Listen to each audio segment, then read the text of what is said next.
pada zaman dahulu, saya mengatakan bahwasanya otonomi daerah itu yang disalahgunakan ya, karena dia dikembalikan pada posisi ulangnya oleh orang-orang yang secara apa ya, secara oportunis mengambil kesempatan tersebut. Dulu itu pada masih ya kita tahu lah, kita tidak ada yang bisa mungkir lah bahwasanya di Indonesia ini dulu banyak kerajaan. Nah, kerajaan itu kan berbasis daerah-daerah. Nah, berarti setiap daerah itu punya namanya sultannya masing-masing, punya tokohnya masing-masing. Dan itulah yang mengakibatkan kenapa bangsa kita ini masih pemilih kita ini kan masih bersifat patriarkal. Artinya kita tidak akan milih kalau tidak bukan kita ya, tapi beberapa anggota masyarakat tidak akan milih kalau tokohnya itu tidak milih apa. Makanya bahkan ada ini ya, lelucon bahwa kalau Kiai A milih A, ya semuanya milih A, manut ke Kiai misalnya gitu kan ya. Atau bahkan ada pemimpin yang memang saya menyatakan diri, saya lurah dari sini menyatakan sikap untuk memilih bla bla bla misalnya. Kenapa kok seperti itu? Karena kita masih besar budaya patriarkal yang berdasarkan kepada paternalisme. Nah, jadi sebelum orde baru kan masih banyak orang-orang yang menguasai daerah-daerah. Nah, ketika pas orde baru semuanya tersentralisasikan. Orang-orang yang berkuasa di daerah-daerah itu tidak punya kesempatan dong untuk menguasai kekuasaan itu. Nah, pasca reformasi lalu adanya otonomi daerah, ada otonomi daerah. Nah, itu kembali lagi mengatasnamakan demokrasi. Nah, mereka melaksanakan suatu penguasaan kembali. Nah, pertanyaannya aspiratif atau enggak? Makanya saya mengatakan bahwa otonomi daerah itu sebenarnya disalahgunakan. Karena landasan politik hukum pilkadanya itu adalah apa? Untuk menciptakan pemimpin yang demokratis sesuai dengan kehendak rakyat di daerah. Nah, cita-citanya bagus. Namun ternyata ada orang yang melaksanakan suatu kooptasi terhadap kepentingan tersebut. Maka jadi menyimpang. Nah, dalam hal ini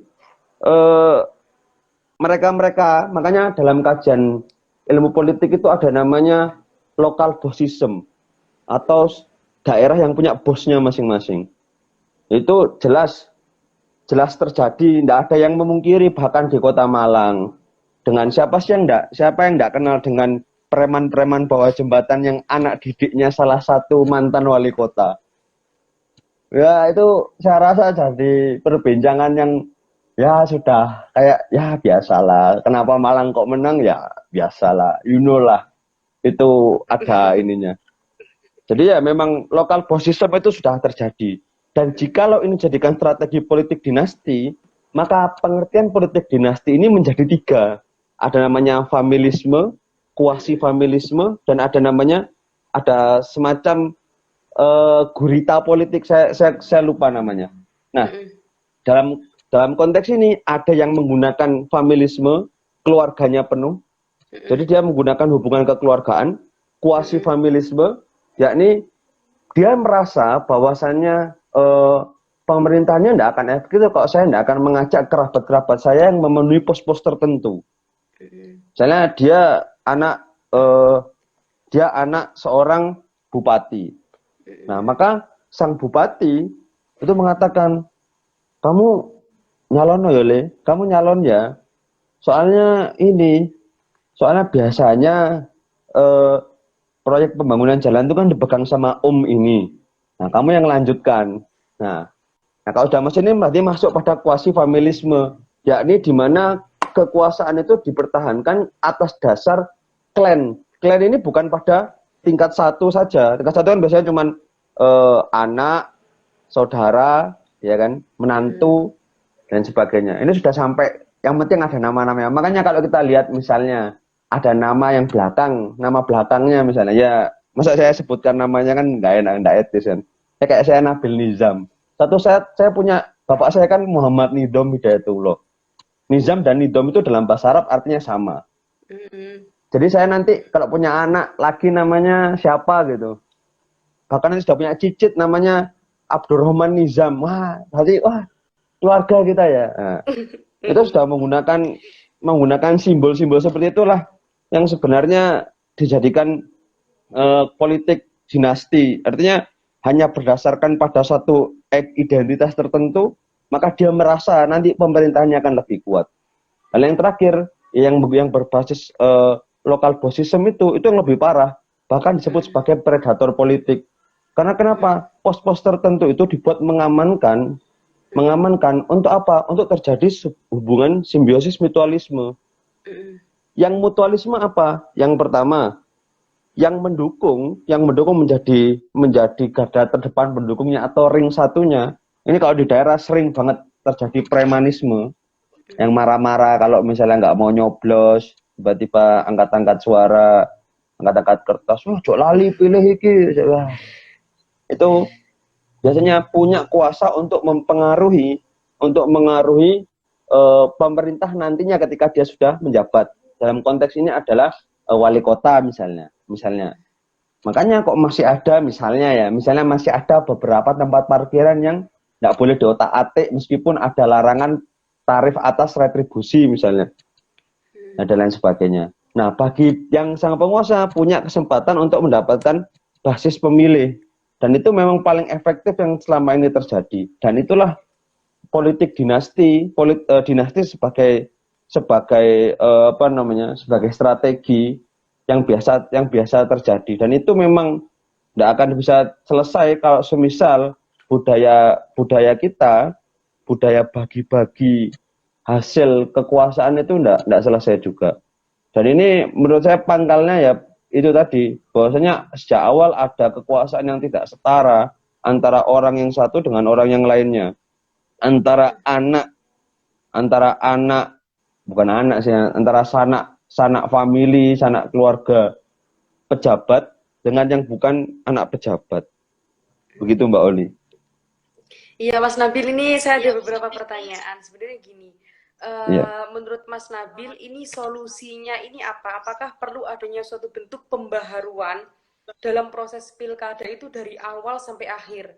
Maksud dari awal itu seperti rekrutmen anggota partai politik, kemudian sampai kepada adanya calon, kemudian calon tersebut telah menjadi kepala daerah dan itu melakukan jabatannya seperti itu Mas. Karena kebetulan saya ini baca dari salah satu penelitian dari Nagara Institute, ini Mas Febri ini salah satu anggota dari Nagara Institute itu memberikan beberapa file mengenai penelitian bahwa menurut penelitian oleh Yadaf itu suatu lingkaran kekuasaan itu selalu berkorelasi dengan proses elektoral. Maksud dari proses elektoralnya itu adalah dari awal adanya rekrutmen anggota partai politik sampai kepada perilaku kepala daerah. Nah, menurut Mas Nabil, perlu adanya suatu pembaharuan tidak Mas? Dari awal sampai akhir seseorang tersebut bisa dicalonkan menjadi kepala daerah. Oke. Kalau dilaksanakan pembaruan itu kan konteksnya banyak ya. Perubahannya itu sedikit kah, banyak kah, atau semuanya. Jadi intinya mereformasi atau merevolusi suatu rekrutmen politik, ya kan? Nah, nanti rekrut politiknya dalam konteks apa dulu? Dalam konteks pemilihan umum atau dalam konteks rekrutmen politik di partai politik. Nah, menurut saya kendala jika ini kita nyoba diskusikan dulu ya. Kendala jika kita melaksanakan reformasi di tataran di aspek partai politik, permasalahannya pilkada juga memberikan kesempatan secara perorangan, iya kan? Artinya munculnya perorangan itu banyak indikasi yang bisa kita tangkap. Yang pertama, ada ketidakpuasan publik terhadap partai politik sehingga dia bisa melaksanakan pencalonan pribadi. Atau yang kedua, karena untuk membuka kesempatan jikalau ada monopoli di partai politik, iya kan? Nah, yang realistis untuk dilaksanakan itu bukan pada sistem rekrutmen di partai politik, tetapi di sistem rekrutmen melalui regulasi yang ada yang tidak menyangkut partai politik ya, dalam konteks pilkada saja. Artinya kita tidak bisa menyangkut pada partai politik. Misalnya ya, semisal ya, mungkin bayangan saya, jikalau itu menyangkut partai politik, bisa jadi ada aturan seperti ini. Orang yang dicalonkan sekurang-kurangnya harus jadi kader partai politik minimal 2 tahun atau berada pada level kepemimpinan tertentu misalnya. Nanti kan permasalahannya kalau dia bukan orang partai politik, ya mending nyalon sendiri aja lah daripada partai politik susah amat kan bikinnya. Jadi artinya masih ada keran yang lain kan.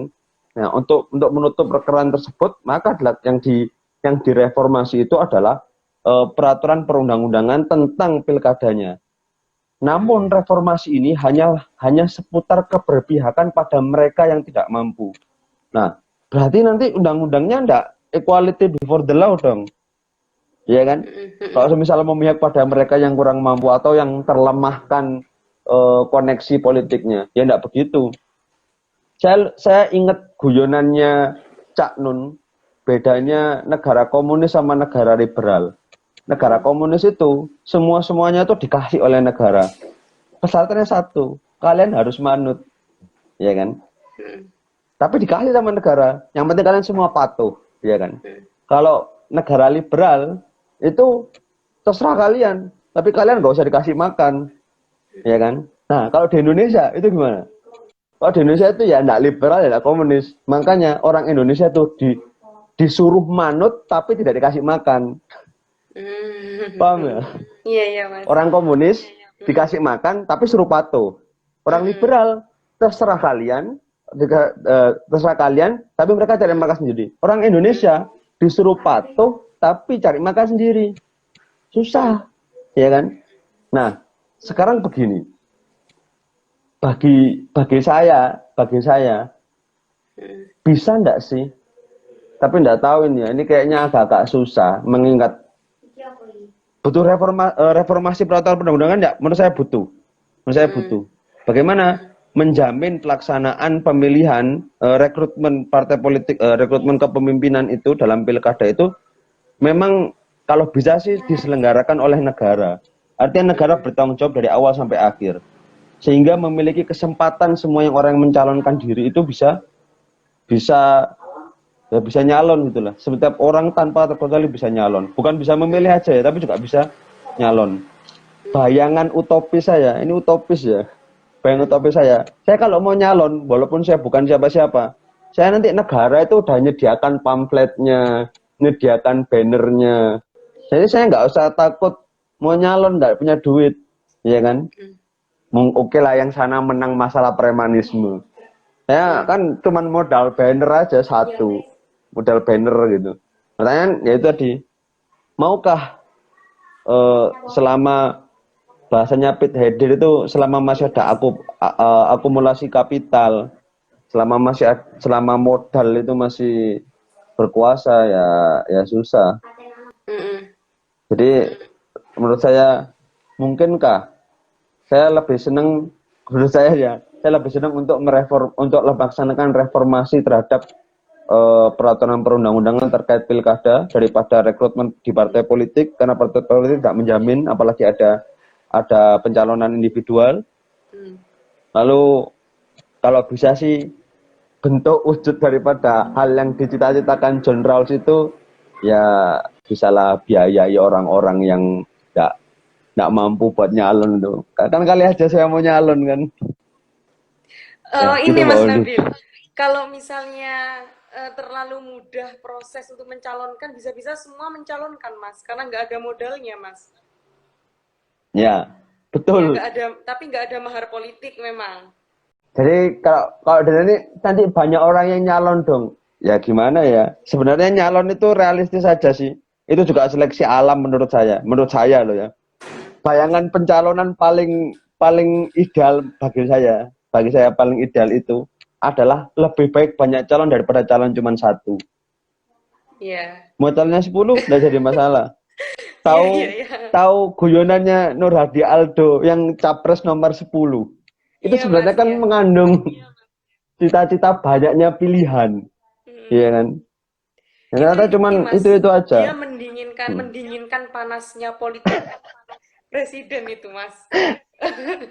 Ya Kak, saya lupa ya presiden mana yang terpilih dia itu mantan aktor komedian dan cuman nggak sengaja. Mas Ya, Pak, Nabil, lanjut, ini lanjut. ada pertanyaan sebenarnya ini dari teman-teman Mas. Ini tuh diskusinya itu juga menampung pertanyaan dari teman-teman Mas. Nah, ini ada pertanyaan dari Ya. Mas Toris. Ini menanyakan sebenarnya dinasti politik itu harusnya dilarang atau tidak gitu.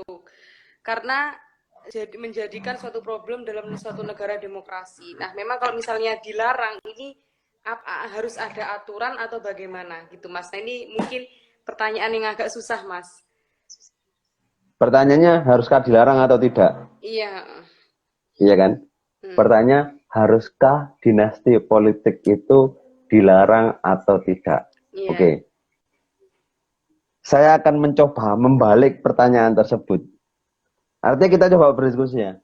Semisal dinasti politik itu dilarang, emangnya akan ada perubahan signifikan apa yang terjadi? Oke, jadi Iya, Mas.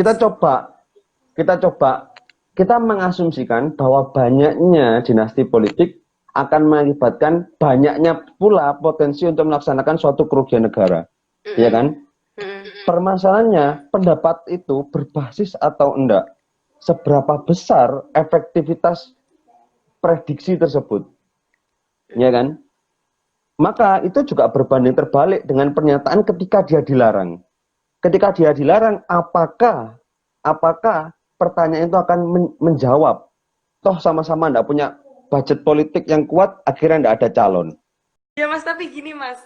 Kalau misalnya kemudian pertanyaan itu dijawab bahwa kalau misalkan dinasti politik itu tetap ada, berarti semakin besar kerugian negara. Kalau kita lihat beberapa daerah yang tadi sudah saya sebutkan itu, rata-rata itu dinasti politik itu menyebabkan suatu kerugian negara yang cukup besar, Mas.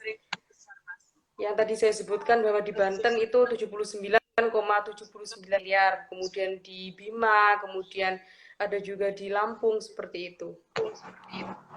Ya, banyak emang kasusnya dan banyak memang kerugiannya.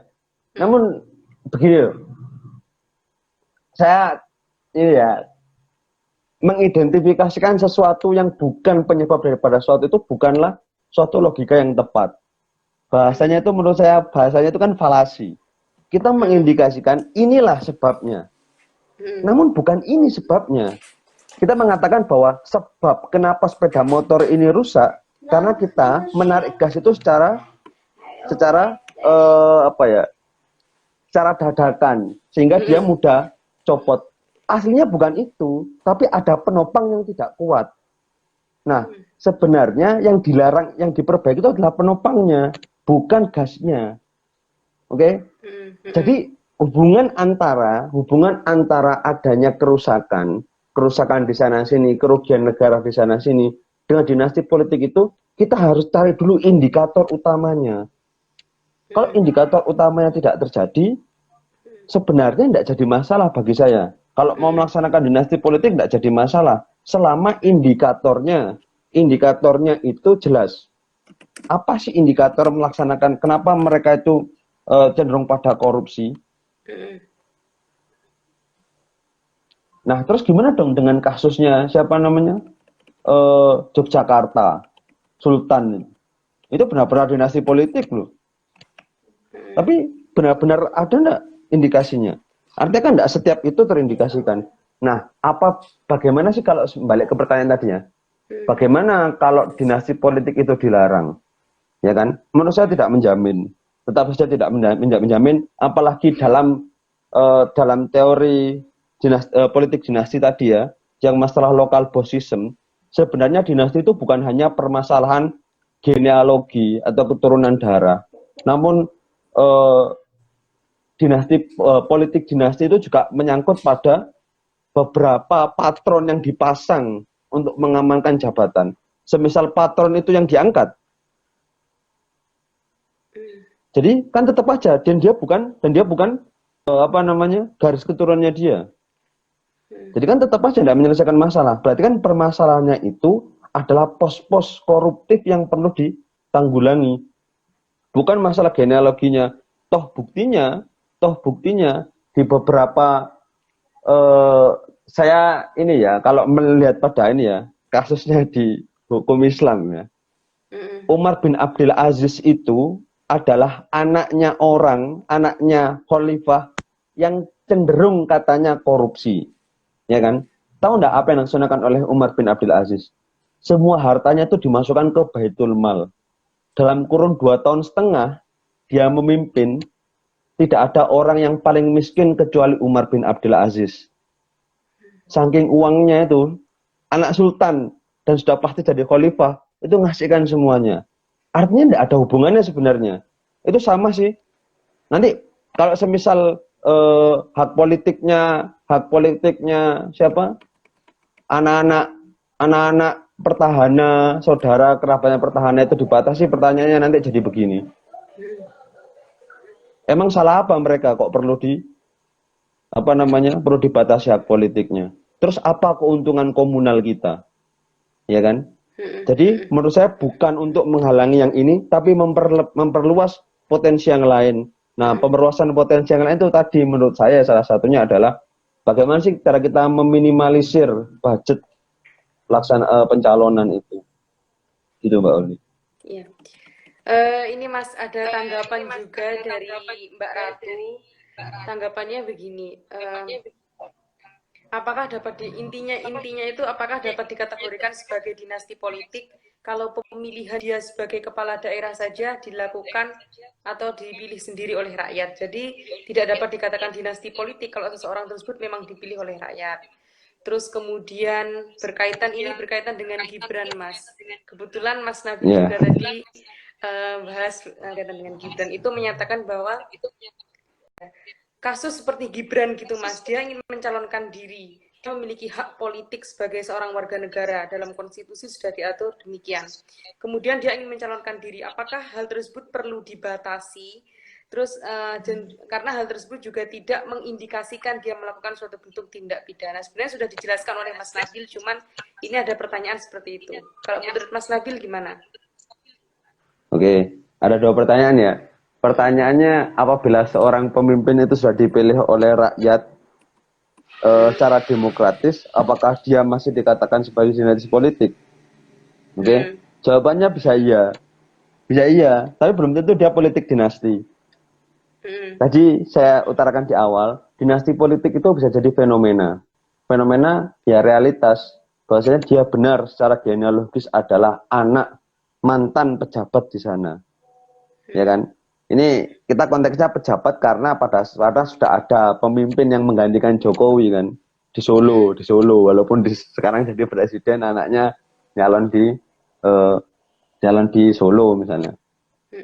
Jadi apakah dia dinasti politik? Ya, fenomena. Namun dinasti politik konotasinya tidak terlalu jelek. Tapi kalau politik dinasti itu yang konotasinya hampir selalu jelek. Jika tidak punya persiapan. Saya boleh mengatakan bahwasanya AHY siapa yang tidak tahu lah, anaknya ya bedanya Jokowi sama SBY kan, kalau Jokowi itu ya berkata masih tebel lah mukanya, belum selesai jabatannya anaknya mau nyalon, ya kan. Tapi kalau SBY kan ya tahu malu dikit lah, baru selesai jadi presiden, anaknya mau nyalon di DKI kan ya tidak jadi masalah gitu loh, nggak terlalu ini. Dalam konteks kayak seperti AHY, saya rasa tidak jadi masalah dinasti politik, toh setelah itu dia juga melaksanakan persiapan terhadap kepemimpinannya. Dan yang dilarang itu adalah politik dinasti yang berlatar belakangkan pada kekuatan kuasa seseorang agar tetap, itu kan sebenarnya katanya ya aduh saya kurang berani ngomongin, terus saya diciduk sama preman kan juga mampus ya. Jadi politik dinasti itu biasanya berlatar belakangan pada ingin melanggengkan kuasanya. Makanya ada the man behind gun itulah. Nah, gunnya ini kan biasanya keluarganya. Makanya agar terkendali dan terutama menutup aibnya selama ini, maka dia tetap menjabat. Namun dinasti politik tidak sama dengan politik dinasti. Dinasti politik bisa jadi anaknya, ya secara genealogis benerlah dia anaknya wali kota sebelumnya, anaknya bupati. Tapi jadi apakah meskipun sudah sudah dipilih secara demokratis, tetapkah itu disebut dengan dinasti politik? Ya, secara genealogis. Tapi dia belum tentu politik dinasti. Karena belum tentu dia mempertahankan kuasa kerabatnya yang lama. Lalu yang kedua, permasalahan Gibran tadi, gimana? Lupa Perlu saya pertanyaannya. dibatasi, maksudnya pantas atau tidak ketika dia Oh, itu kembali mencalonkan dirinya, Mas. oke. Menurut saya tidak pantas untuk dibatasi. Cuman Gibran itu kalau tidak punya malu, tidak apa-apa nyalon aja. jadi, jadi itu tadi ya. Ini permasalahannya adalah masalah landasan etis. Karena John Rawls ini kan, saya tadi kan dalil saya kan menggunakan ini ya, menggunakan teori keadilannya John Rawls. Dan teori keadilan itu kan pasti ngomongkan masalah teori etis, ya kan? Hmm.